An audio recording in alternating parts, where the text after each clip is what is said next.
देश की राजनीति बड़ी विचित्र।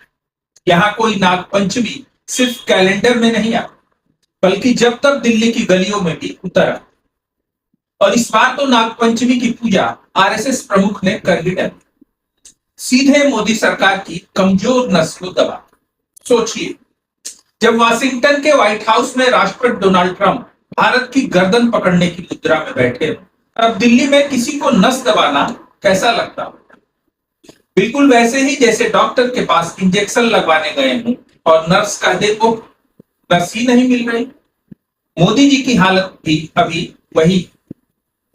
अमेरिका का दबाव एक तरफ और नागपुर का प्रेशर दूसरी तरफ। बेचारे प्रधानमंत्री का चेहरा देखकर लगता है जैसे किसी ने गूगल मैप पर वे आउट का बटन ही हटा दिया।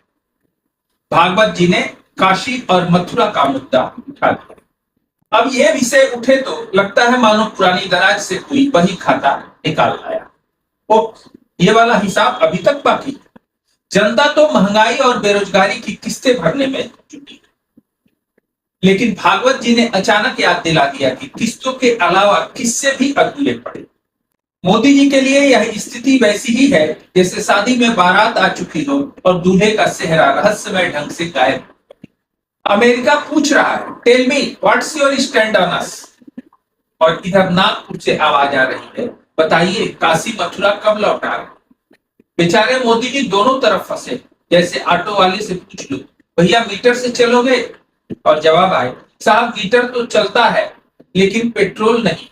स्थिति हास्यास्पद भी है और गंभीर।